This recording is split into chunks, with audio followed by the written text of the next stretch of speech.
Whoa, we're pulling? What's up, I'm Jim Fro, and this is the Ready Check Pull Guide for Vigilant Guardian. Big shout out to our Patreon supporters who help make these videos possible. So let's get started with a quick overview of the fight. This is the first boss of the raid and it has 3 phases. Phase 1, you'll be killing adds to collect these bombs to activate the boss who's stuck in the wall. Then in Phase 2, you'll fight the boss, and in Phase 3, the boss stops doing any mechanics and starts nuking the raid with ramping AoE damage, which means you basically have a set time to kill the boss before he kills you. Alright, now let's go over the strategy.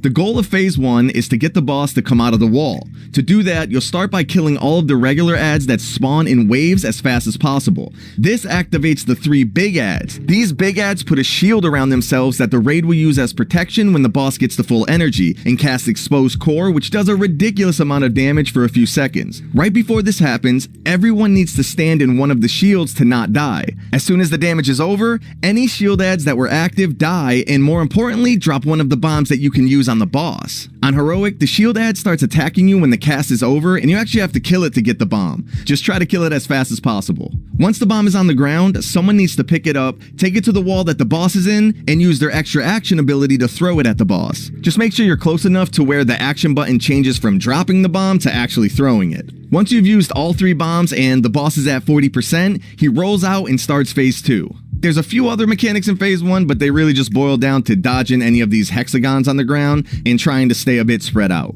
In Phase 2, there's no more adds and the boss becomes active. The tanks should pick up the boss and face him away from the raid. Everyone else can stack up right behind the boss. The tanks need to taunt swap whenever the boss gets to 50 energy and cast Pneumatic Impact, which is a pretty standard taunt swap ability. Occasionally, a few players will get the Matter Dissolution debuff. They'll need to move away from the raid and let the debuff expire. When the debuff expires, it spawns these big orbs in a circle around the player and then move back towards where the player was when the debuff expired. You could have all the debuff players stack and face the boss to get the orbs to spawn in the same spot, which might make it a little easier to dodge, but it's not necessary. Other than that, there's a bunch of hexagons on the ground to dodge, but that's really it for Phase 2.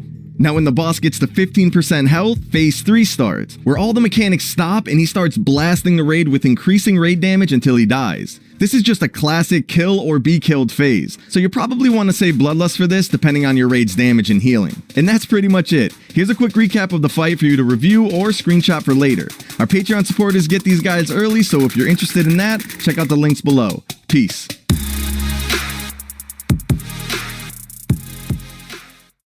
Hey, we pulling.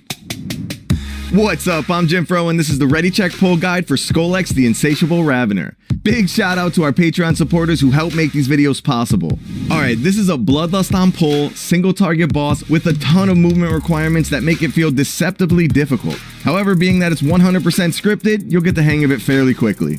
Now, before you pull, set up 2 markers, one directly under the boss and another marker 30 yards away, and designate 2 groups of 3 ranged players to be the farthest away from the raid. And now for the strategy. The most important mechanic of the fight is Ephemera Dust, a stacking dot that's pretty much auto-applied to every player in the raid whenever the boss casts Dust Flail, which happens pretty regularly. The only way to remove the debuff is by having the entire raid, and that includes tanks and healers too, stack up tightly away from the boss to get the boss to burrow underground and emerge at the raid's feet, knocking the raid back and consuming all of the Ephemera Dust stacks on every one hit. This also gives the boss a stacking 10% damage done increase, so the fight gets harder the longer it goes on. Skolex doesn't really move, so the positioning will look like this. The tanks will start by pulling the boss where it's at, while the raid loosely spreads between the boss and the second marker, and then send the first 3 designated range players behind the raid spread apart. That's because the boss targets them, doing splash damage and applying an additional stack of Ephemera Dust. Since these players will be taking more damage than everyone else, the healers should definitely keep an eye on them. For the tanks, the boss's melee attacks hit its current target as well as the next closest target, so the tanks will need to be stacked for most of the fight. However, at 100 energy, the tanks have a combo taunt swap mechanic that's pretty standard, but on Heroic, the damage turns into a frontal cone, so keep the boss faced away from the raid.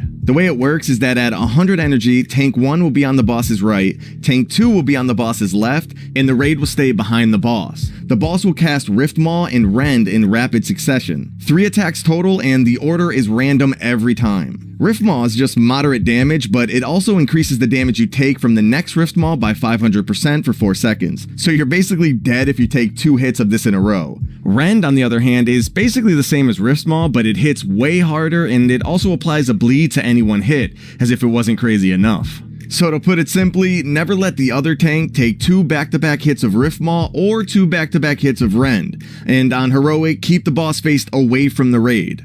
Healers might want to think about using some damage reduction cooldowns here as well. When the boss is not at 100 energy, there's a few other things going on. The boss will occasionally cast a massive frontal cone at a random target that's pretty easy for the raid to dodge, but gets more difficult the farther away from the boss you are. For melee, the boss will constantly throw a bunch of swirlies at any player within a 20-yard range, so basically only the melee players have to worry about this. If you get hit by one, you take a bit of damage, but what's worse is that your haste gets reduced by 20%, so kiss your damage goodbye if you end up getting hit by this. Now, since the fight is super scripted, here's the flow we think the fight will take. The fight basically alternates between tank combo, dodge frontal, tank combo again, dodge frontal again, and stack for burrow. You'll be doing this over and over until the boss dies. And a little pro tip is during the first frontal is probably when you should rotate out the 3 designated range players. And that's pretty much it. Here's a quick recap of the fight for you to review or screenshot for later. Our Patreon supporters get these guides early, so if you're interested in that, check the links below. Peace.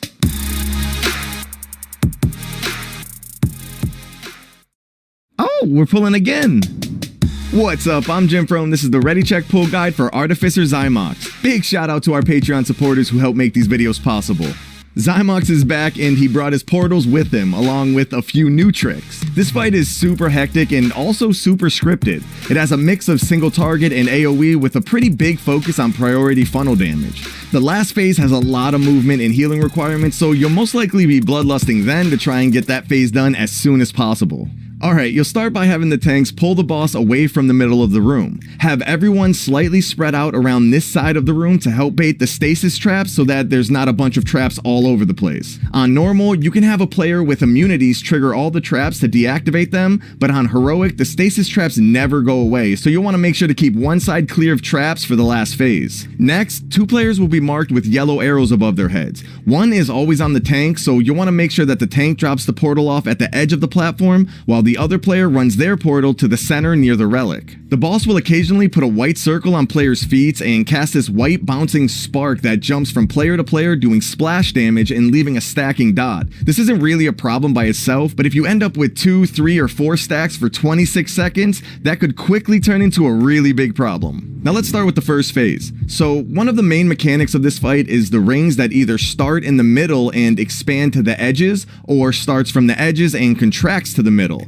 This is why we placed one portal in the middle and one at the edges. You can tell which ring you'll get by looking at the relic in the middle of the room. If the circle starts at the base of the relic and moves upward, then the ring will be contracting from the edges. Conversely, if the circle on the relic starts at the top and moves downward, then the ring will be expanding from the middle. If you pass through the ring, you'll basically be one-shot, so the way that you deal with the rings is by getting to the correct portal, wait for the ring to get closer to you, then move onto the portal to be teleported to the other portal. This doesn't seem too hard, right? Well, now's a good time to talk about the tank mechanic. So Xy'mox will mark the current tank with the glyph of relocation debuff for 5 seconds. When the debuff expires, it'll deal a ton of fall off damage to the entire raid and pulls them all to the tank. It's actually a pretty awesome addition to this fight. This is also where you'll be taunt swapping. Most of the mechanics in this phase are pretty straightforward to wrap your head around, but since you'll be getting an additional ring at 75% and another additional ring at 50%, things start to get a little crazy as the fight goes on. Here's a little example of what the third phase 1 might look like. The first ring starts to expand from the middle. The raid runs to the outer portal, waits a second, goes onto the portal to get teleported. The raid then runs away from the tank to reduce the damage from the tank debuff blast, while the tank stays near the portal to quickly pull everyone back after the blast. Then everyone immediately spreads for Spark and heads to the next portal for the third ring. You'll also want to make sure you're not dropping traps in the middle of the raid while this is going on. This phase has a lot going on at first, but is very scripted, so you'll get used to the patterns pretty quickly. Now, at 75 and 50% health, phase 2 will start. The boss will stop doing mechanics and a bunch of adds will spawn. The tanks need to pick up everything, making sure each tank has one acolyte each. Those are the big adds. The big adds need to be bursted down quickly, which means massive cool points for any class that can do priority funnel damage. If the big adds get to full energy, it's a wipe, so they need to die fast. The little adds, the Xy Spellslingers, just need to be interrupted and cleaved down. When all of the adds are dead, phase 1 repeats with an additional ring added. And that's pretty much it. Here's a quick recap of the fight for you to review or screenshot for later. Our Patreon supporters get these guides early, so if you're interested in that, check the links below. Peace.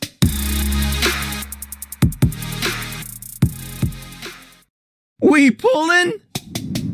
What's up, I'm Jimfro, and this is the Ready Check Pull Guide for Dausegne, the Fallen Oracle. Big shout out to our Patreon supporters who help make these videos possible. Dausegne is a single target fight with the occasional 2-target cleave. The boss's signature mechanic revolves around the 1 to 4 rings that expand from the edges of the room. Classes with blinks, teleports, and immunities will really appreciate those abilities during this fight. Bloodlust can be used at any time, or if you're having trouble with the damage or healing check during the inevitable Dominion cast. Okay, so you'll start by having the tanks pull the boss to the middle of the room. The boss will summon a Dominion Core, an ad that needs to be picked up by the tanks, interrupted, and cleaved down as fast as possible. The ad will spawn a few swirlies that do a bunch of damage to anyone standing in them, as well as leaving a pool on the ground that really hurts to walk through. And since this fight has a lot of movement requirements, you're going to want as few of these pools as possible, so kill the ads fast. Dausegne will occasionally target a player and launch 3 orbs at them that do a ton of damage each. For the targeted player to survive, several other players will need to stand in line in front of the targeted player to help split the damage. On Heroic, you'll get a debuff that increases the damage of the orbs by 500%, so definitely avoid soaking them twice in a row, or if you have immunities, just use that. The boss also shoots a bunch of dark stuff in a cone. Yeah, don't get hit by that. For the tanks, this is a pretty simple to understand taunt swap. The boss puts a stacking debuff on the current tank that does dot damage, and when it expires, it does a blast that damages the entire raid, doing increasing damage the more stacks you have. So basically just taunt swap whenever the previous debuff falls off. At 0 mana, the boss will teleport to a section of the platform, shield herself, and start casting Inevitable Dominion, which does a crap ton of damage every second to the entire raid. It makes the pools on the ground grow larger over time. So the raid will need to stack up on the boss and do big damage to the shield to break it, while the healers use every trick in the book to keep the raid healthy. Bloodlust could help here, but since you have to do this up to 4 times, you'll need to find other ways to get more healing and damage. So let's talk about these rings, the Disintegration Halos. They spawn from the 4 reservoirs at the edge of the platform. You'll get 1 ring at the start and an additional ring after every Inevitable Dominion shield break thing. If you pass through the ring, you'll take moderate damage and get a debuff on you that does small ticking damage but increases the damage you take from further rings by 500%. So if you pass through another ring while you have this debuff, you're dead. Here's an example of how you'd manage this. The boss will teleport to one of the reservoirs, shield herself, and cast Inevitable Dominion. After you break the shield, you'll instantly position onto the first ring location, which you can spot by the dark pulsing matter around the reservoir. The first ring will expand. The raid then needs to follow the edge of the first ring in the opposite direction of the second ring. The second ring expands, wait for your debuff to fall off, and then pass through the second ring. Then just do the same thing for the third ring and the fourth ring, and you're good to go. Now the difficulty ramps up when you're doing these rings while there's these pools on the ground, the boss is casting the frontal cone, and with the ads that need to be nuked down. Of course, if you have blinks and immunities, you'll have a way better time during all of this. And that's pretty much it. Here's a quick recap of the fight for you to review or screenshot for later. Our Patreon supporters get these guides early, so if you're interested in that, check out the links below. Peace.